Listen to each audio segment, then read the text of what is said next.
Hola, yo soy David Díez. En este video, que hace parte de una serie más amplia de videos sobre cómo formular, desarrollar y presentar proyectos de investigación social, vamos a enfocarnos en este caso en los referentes teóricos, en cómo construirlos. Es importante tener en cuenta que en el video anterior ya se hizo alguna referencia a papel de la teoría, sobre todo de la bibliografía que se utiliza en los trabajos. Y aquí en el marco teórico vamos a volver a ello. Es importante tener en cuenta que en un proyecto de investigación social, como en cualquier proyecto, todo funciona como un sistema. Entonces, va a haber algunas intersecciones, por ejemplo, entre referentes teóricos y planteamiento del problema, pero vamos a tratar de aclarar cuáles son las diferencias que hay en cuanto a el uso que se hace de la bibliografía en los referentes teóricos comparado pues con el uso que ya se hizo en el planteamiento del problema. De todas maneras, les recomiendo ver ese primer video que está aquí mismo en el canal.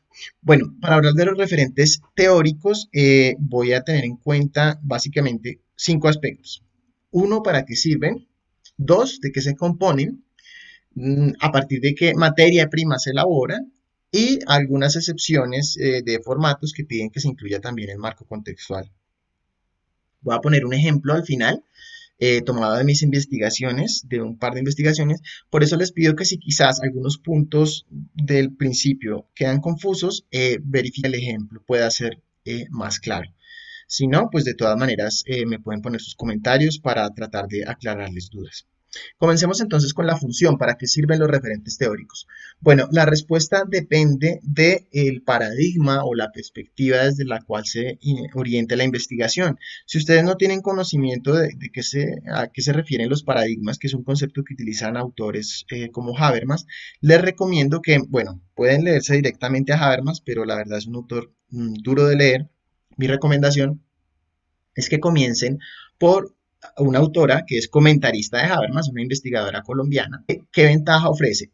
Uno, que mientras que Habermas escribe muy difícil, ella tiene una escritura muy clara y además sintetiza muy bien. Yo aquí les voy a copiar un enlace en la descripción del video para que puedan descargar este texto. La investigación social, diseños, componentes y experiencias. Es un texto de 50 páginas para hacer pues de estos temas es breve y aquí ella en esta aproximación histórica a las ciencias sociales les explica pues en detalle los diferentes paradigmas. Y lo interesante además de Ana Rico es que ella tiene formación tanto en ciencias duras como demografía como en la sociología cultural. Entonces tiene, digamos, puede ver las cosas desde diferentes perspectivas. Otro referente, digamos, que es ampliamente hacia necesidades de habla hispana, es el de metodología de investigación, que ahorita va, corrijo acá, ya va por su sexta edición. Tengo que verificar el año, miremoslo acá, yo lo tengo abierto. También yo les voy a poner el enlace en el video. Aquí está, metodología de la investigación. Este texto, a ver, ¿qué pasa? Es mucho más detallado, pero claro, al ser detallado es más extenso. Es de 500 páginas y este es del 2014. Acá.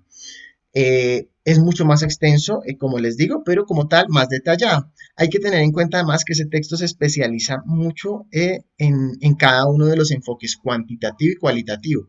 Miren que la primera parte es todo lo cuanti y la segunda parte es ya todo lo quali y también se habla en algún momento de los proyectos ya mixtos.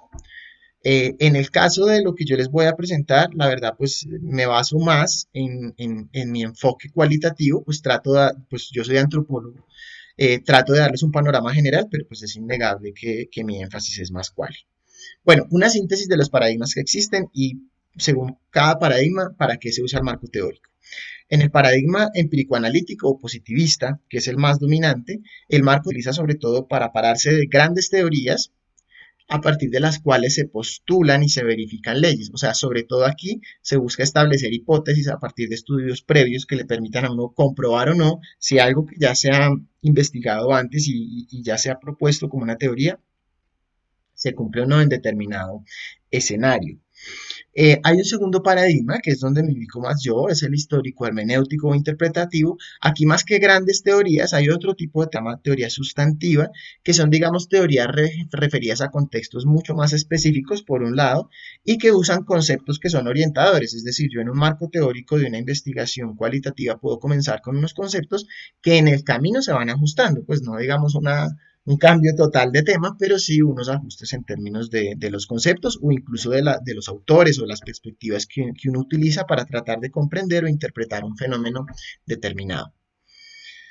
Un tema es el crítico o emancipatorio, muy relacionado con teorías como el marxismo o con métodos como la investigación-acción participativa, que también plantean grandes teorías que buscan develar eh, relaciones de dominación que hay en el mundo social y de alguna manera tomar militancia para proponer la transformación de esas realidades.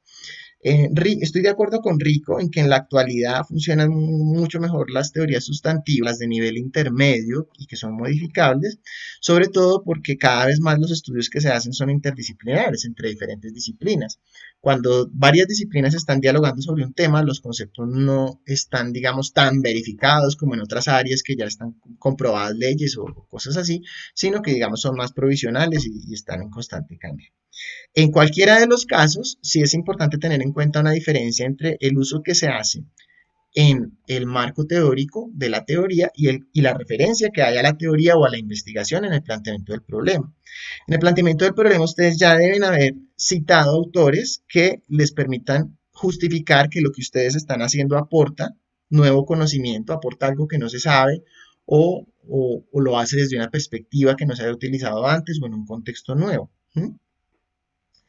En cambio, en los referentes teóricos se hace más énfasis en lo que ya se sabe, o sea, como en el desde mirando ese problema que no se ha investigado lo suficiente.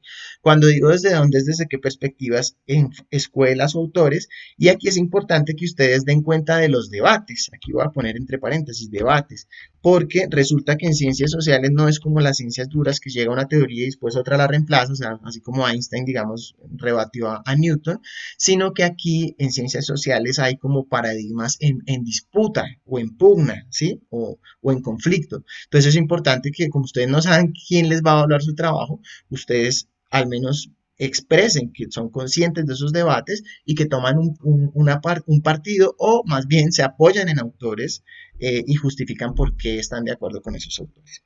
Listo. Ahora, de qué se componen o cuáles son los insumos o cuáles son las partes de ese marco teórico? Yo estoy de acuerdo con Ana Rico en dividirlo en dos partes, una histórica y otra más sistemática. La parte es como cuando se establece una especie de trama teórica, es una narrativa en la que el investigador va señalando cómo se ha desarrollado un campo, cómo se han planteado esos debates que mencionábamos más atrás y finalmente en dónde se ubica él. Mientras que la parte de sistema teórico es mucho más operacional, es ya más coger organizadamente los conceptos centrales de la investigación y definirlos. ¿Sí? En esa definición llega un momento en el que ustedes se van a dar cuenta que hay unos conceptos que son más teóricos y otros más metodológicos. Esto lo voy a aclarar más fácilmente ahorita cuando lleguemos a la parte del ejemplo. En cualquier caso, las categorías teóricas son, digamos, más las abstracciones. Ejemplo, si ustedes están hablando de cómo se construye la masculinidad en el aula de clase de un colegio, la categoría teórica es más la masculinidad, ¿sí? Mientras que lo metodológico sería más, bueno, las relaciones en el aula. Es algo como, digamos, menos abstracto, más situado en un contexto específico. En cualquiera de los casos, estos dos componentes, los antecedentes teóricos y el sistema teórico, se elabora más que todo, fundamentalmente de las referencias identificadas a partir de un primer momento de revisión bibliográfica o incluso podríamos poner aquí un segundo momento, porque el primero sería el momento de la justificación o planteamiento del problema, ¿cierto? Yo les voy a hacer también un video sobre cómo hacer revisiones bibliográficas. En todo caso, aquí lo central es revisar artículos de revistas científicas indexadas o reconocidas por los entes de investigación de cada país o mejor aún, por entes internacionales y también libros generados por autores reconocidos. Es importante señalar que cuando se habla de las categorías metodológicas, ya estaríamos metiéndonos más en algo que algunos formatos de proyectos piden, que es el marco contextual, que se construye ya no tanto a partir de documentos como artículos y libros, sino más de documentos institucionales. Piensen que si ustedes van a hablar de cómo son las aulas de clase, ya ahí importa también el tema legal, por ejemplo. Aquí podemos poner institucionales, legales, ¿sí? Eh, Eso es como una diferencia, digamos, en cuanto a cómo se elaboran las categorías teóricas y las metodológicas. Bueno, vamos a ver esto ahora con un ejemplo para ayudar a que quede un poco más claro. Es de mi tesis de maestría, aquí es el anteproyecto y esto es ya como el informe que se convirtió en un libro. Miren, incluso que ya aquí uno ve un cambio. El anteproyecto yo no estaba, yo hablaba de unas categorías, se mantienen casi todas, pero fíjense que aquí en el libro ya entró algo nuevo, el tema de las rarezas, que hace parte justamente pues ya de estados, ¿sí? Pero en todo caso, ya en el marco teórico uno tenía unos conceptos gruesos, por ejemplo, género, proyectos de vida, estas son las categorías de las que les hablaba, trabajo flexible, ¿sí? Y experiencias de jóvenes, hasta ahí vamos en lo teórico, y ya cuando hablamos supermercados de Bogotá, esto ya es una categoría mucho más metodológica, perdón, ¿sí?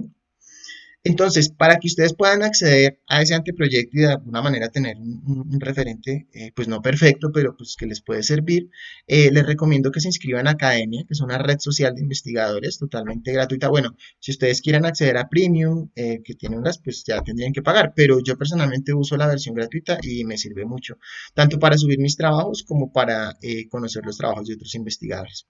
Bueno, de aquí pueden ustedes descargar mi proyecto de tesis de maestría.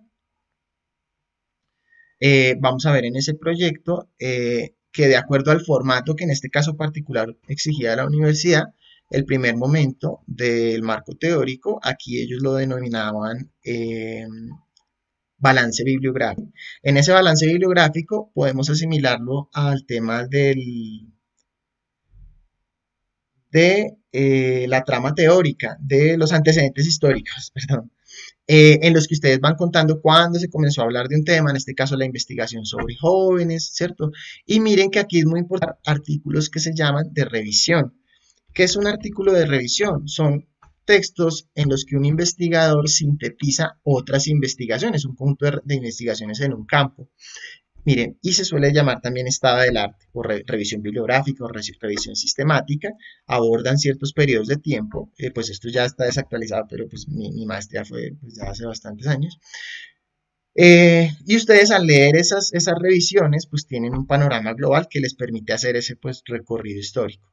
Ya después de que ustedes hacen esos antecedentes históricos, ya entran propiamente al sistema teórico, que es como la definición de los conceptos, como les mencionaba antes, bueno, qué es género, qué es trabajo, lo mismo, ahí citan los artículos, miren que ahí yo voy citando artículos y capítulos, ¿sí? Para definir, pues, los diferentes conceptos. Bueno, eso es cuando estamos en el anteproyecto. Ya cuando se llega al informe, pues normalmente hay mayor madurez y personalmente a mí me sirvió mucho llegar en este momento ya del informe a esto que sería como yo lo llamo sistema de categorías, o bueno, aquí lo largo, pero ahora lo llamo sistema de categorías, en el que ustedes ponen cuál es la pregunta general, o sea, este es el mismo objetivo general de la investigación propuesto en términos de pregunta, ese sería el eje, y lo dividen en sus componentes, aquí en los componentes teóricos, ¿sí? Las categorías. Incluso aquí ustedes pueden algo que ahora yo también le sumo a las investigaciones, que es una columna en la que uno tenga claro, bueno, cuáles son los autores a partir de los cuales yo defino estos conceptos. Y por otro lado ponen unas preguntas que son las que ya van conectando, y ese es el papel, aquí ya nos acercamos al diseño metodológico, es conectar la categoría conceptual con el mundo, digamos, real. Por ejemplo, los sueños y metas a futuro de los jóvenes. Eso ya nos lleva a otras subcategorías que son más empíricas. Eso, como les digo, ya lleva más al diseño metodológico que lo va acercando a uno. Aquí me faltaría aquí poner método, técnicas y sujetos de investigación, pero eso ya sería objeto pues, de otro video. Ese cuadro lo estaba tomando de ya la tesis de maestría publicada.